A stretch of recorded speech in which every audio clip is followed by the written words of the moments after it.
एक तरफ नागपुर शहर को स्मार्ट सिटी के नाम से जाना जा रहा है, लेकिन ऐसे कई क्षेत्र हैं जहां आज भी क्षेत्र के कई लोग समस्याओं के समाधान के लिए तरस रहे हैं। दोस्तों, ऐसा ही एक प्रभाग है प्रभाग क्रमांक 4, जो कि पूर्व नागपुर में आता है। इस प्रभाग के लोगों को हमेशा से विकास कार्य के नाम पर सिर्फ झूठे आश्वासन ही मिले हैं। चुनाव में जीत के आने के बाद यहाँ के जनप्रतिनिधि लोगों की समस्याओं को तो सुनने से दूर देखने तक नहीं आते, तो लोगों की मूलभूत सुविधाओं की समस्या का समाधान भूल ही जाइए। यहाँ के जनप्रतिनिधियों से सवाल पूछे जाने पर यह कहा जाता है कि कुछ तथाकथित यानी कि कहने भर का न्यूज़ चैनल बिना प्रतिक्रिया लिए व्हाट्सएप, यूट्यूब, फेसबुक वीडियो द्वारा व्यक्तिगत छवि को खराब करते हैं। आप ही देख लीजिए कितने बार प्रतिक्रिया ली गई और इसके बाद माफी किससे मांगना चाहिए। जनता जरूर देखे इस तथाकथित यानी कि कहने भर का न्यूज़ चैनल।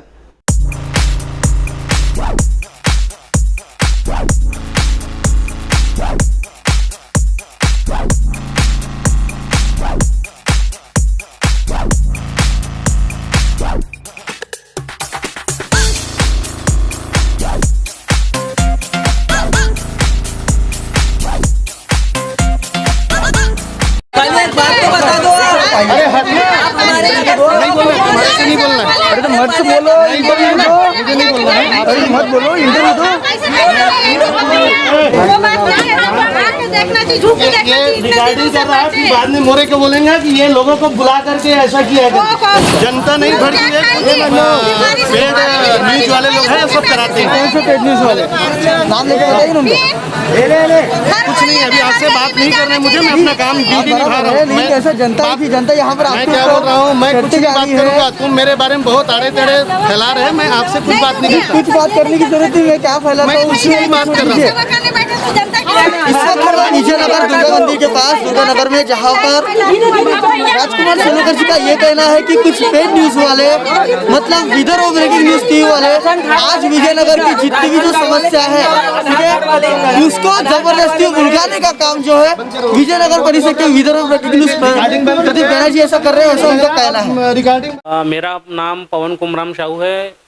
मैं हमारे पिताजी लोग पिछले 20-22 सालों से विजयनगर में रह रहे हैं। 1999 से हमारे पिताजी लोग यहाँ आए। हम बचपन से यही पढ़े लिखे। विकास के नाम पे तो यहाँ कुछ भी नहीं हुआ है, क्योंकि मैं बचपन से यहाँ खेला हूँ, कूदा हूँ, यहीं यानी पूरा अपना आधा जवानी तक यहीं मैंने अपना जीवन पूरा बिता चुका हूँ। तो विकास जो है, विकास जैसी कोई चीज़ ही नहीं है यहाँ। जैसे कि वैसे है, आज भी कीचड़ भरे रास्ते, न पानी की सुविधा, वही गंदगी में रहना, आजू बाजू परिसर में गंदगी, कोई भी प्रकार की हमारे को विकास नहीं दिखता है।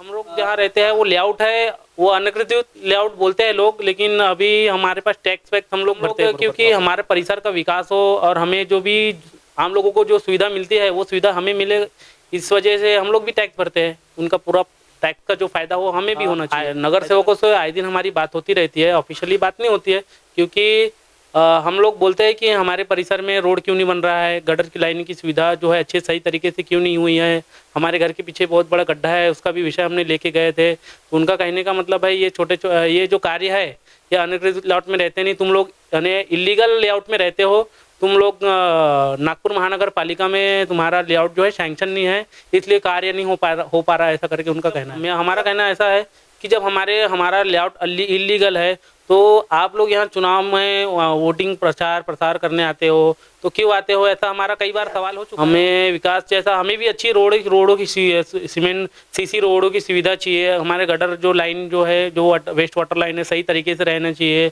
हमें नल की पानी, साफ पानी की सुविधा होना चाहिए। हमारे स्कूल के आसपास में जो गंदगी है, परिसर है, उन साफ सफाई रहना चाहिए। हमें सही स्वास्थ्य सुविधाएँ केंद्र मिलना चाहिए, तो ये ऐसा कुछ नहीं होता है।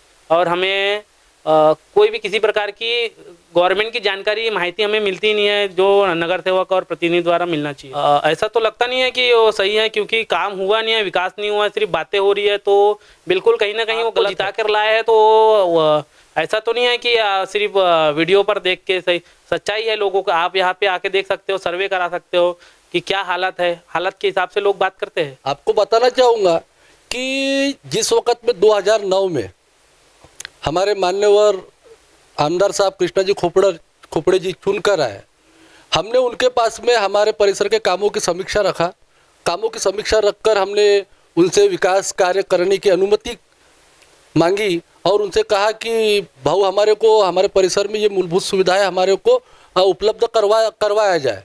तो उन्होंने हमें होकार करके शब्द दिया कि बिल्कुल होगा, लेकिन वो काम का इंतज़ार करते करते हमें पिछले 1-1.5 वर्ष सामना करना पड़ा और फिर हम उनके पास फिर से निवेदन लेकर गए तो उन्होंने हमें उसका प्रत्युत्तर ये दिया कि पिछले 25 वर्षों से जिसने वहाँ राज किया आपने उससे ये कामों का दायरा रखे थे क्या, कामों की समीक्षा रखे थे क्या?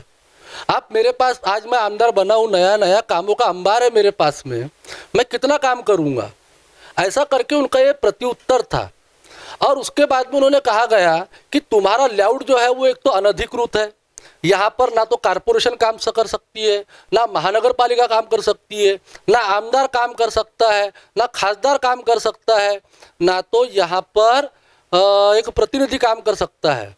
लेकिन फिर भी अगर हमारा मुख्यमंत्री, हमारा खासदार अगर नागपुर का होता है तो हम अवश्य ये प्रभाग 34 आता था उस वक़्त, प्रभाग 34 का काया पलट करने की हम कोशिश जरूर करेंगे। लेकिन स्थिति आज देखोगे सर आप, आज भी वही स्थिति है, उससे भी दयनीय स्थिति है। हम खासदार साहब के पास भी गए थे, खासदार साहब को भी हमने ये सारी जानकारी दी, स्थिति बताई, तो खासदार साहब ने हमें सीधा सीधा बोला कि ना तो आपके माँ का ठिकाना है ना तो बाप के ठिकाना, आप किसके गोद में जाकर बैठे हो ये आपको खुद को नहीं मालूम है और आप मेरे सामने में इतना बड़ा बड़ा पर्चा ला रहे हो। फिर भी मेरे एमपी फंड से जितना हो सकता है मैं उतना करने का प्रयास करूँगा। ये सन 2016 की बात है और उन्होंने अपने एमपी फंड से, अपने एमपी फंड से कुछ कोटा आमदार साहब की निधि में डाला और जिसके माध्यम से जो WBM का काम यहाँ पर जो हुआ, वेस्ट वाटर लाइन का जो काम हुआ, जिसका सीधा सीधा जो श्रेय जो ले रहे हैं हमारे राजकुमार जी सेलोकर और आमदार साहब, मैं खास तौर पे बताना चाहूँगा ये गडकरी साहब के निधि से आया हुआ फंड है जिसके माध्यम से ये जो काम हुआ है। इसके व्यतिरिक्त प्रतिनिधि साहब आपने क्या काम किए हुए जनता के बीच में परोसने का कार्य कीजिए।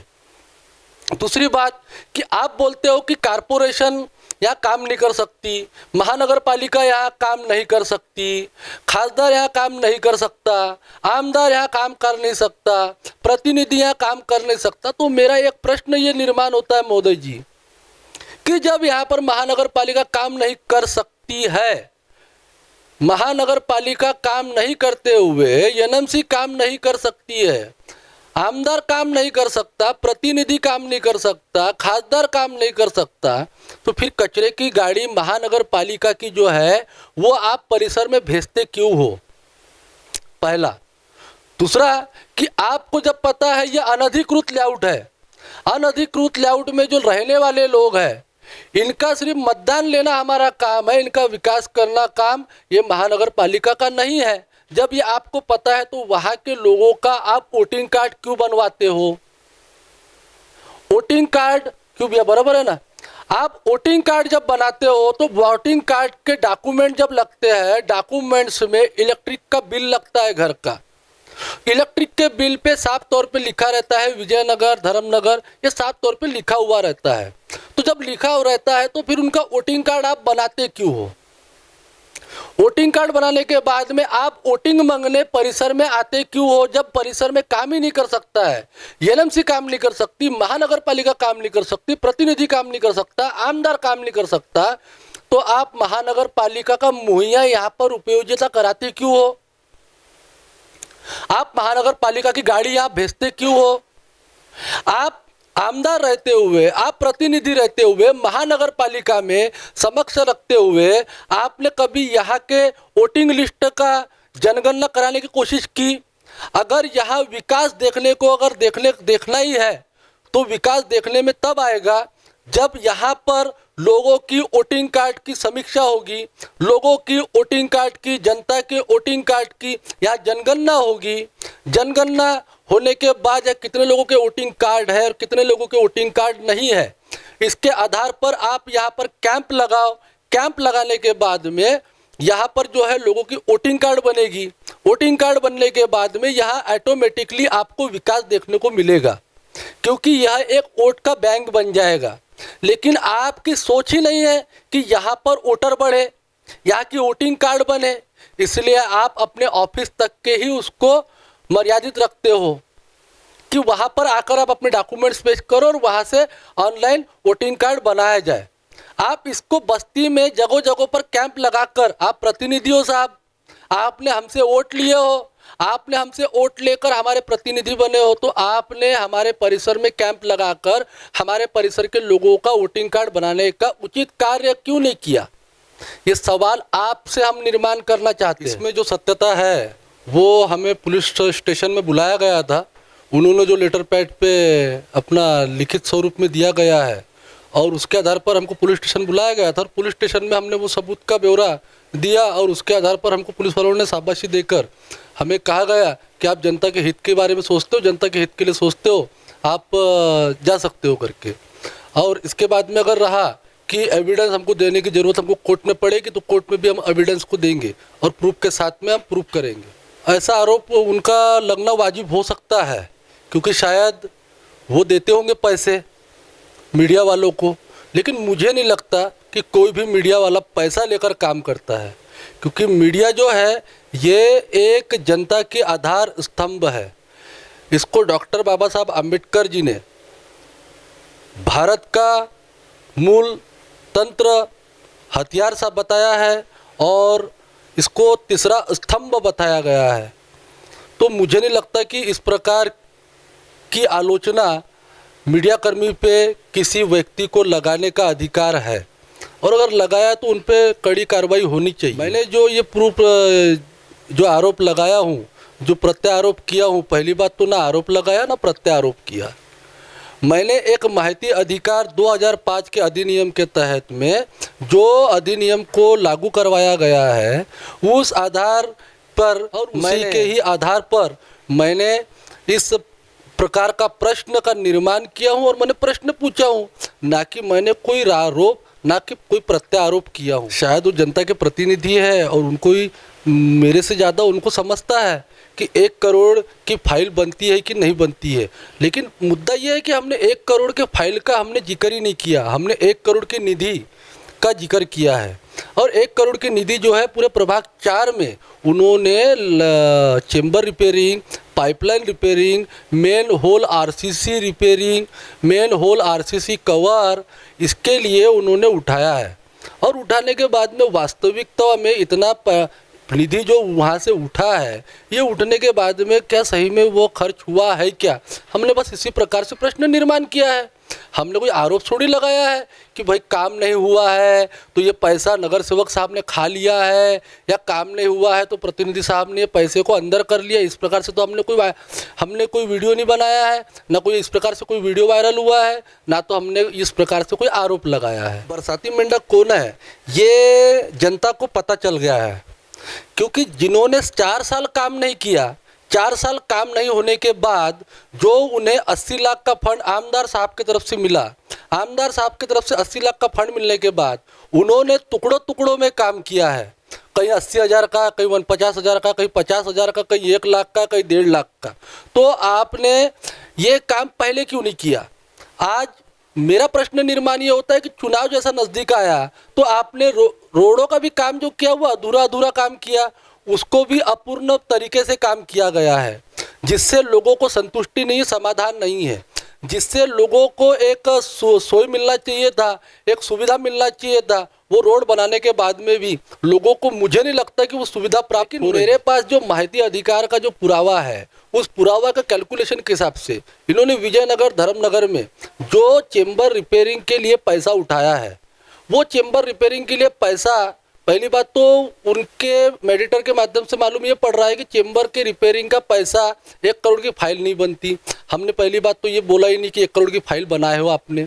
हमने निधि की बात की, वो निधि टुकड़ों टुकड़ों में क्यों ना हो। अब उसमें से 36,92,000 रुपये जो है वो प्रभाग 4 में आने वाले विजयनगर धर्मनगर क्षेत्र में, आप ही ने बताया हो कि धर्मनगर में चेंबर नहीं है, तो भैया फिर धर्मनगर में चेंबर नहीं है तो फिर धर्मनगर के नाम से निधि कैसी कलेक्ट हुई है? और कलेक्ट नहीं हुई है तो फिर आरटीआई ने हमारे को वो पुरावा कैसा दिया है? ये सबूत, ये पुरावे के लिए आपको खुद आरटीआई से प्रश्न निर्माण करना चाहिए, ना कि हमसे शायद होना चाहिए, क्योंकि आरोप प्रत्यारोप तो ये अभी चुनाव के माहौल में चलता रहेगा। लेकिन हमने जो प्रश्न निर्माण किया है इसको आप आरोप प्रत्यारोप के नज़रिया से देख रहे हो, तो आपकी नज़रिया शायद चेंज हो गई है, लेकिन हमारी नज़रिया आज भी वही है जो कल। बिल्कुल हम तो तैयारी में है। अगर जनता के बीच में अगर हमारे प्रतिनिधि साहब बैठने को तैयार है तो हम भी तैयार है प्रतिनिधि के साथ में जनता के समक्ष बैठने के लिए, और जनता के समक्ष वो प्रूफ के साथ में, पुरावा के साथ में उनके प्रश्नों का उत्तर देकर प्रश्न के उत्तर का खंडन करने का, और उन्होंने भी वो जज्बा रखना चाहिए, ऐसा मैं सोचता हूँ।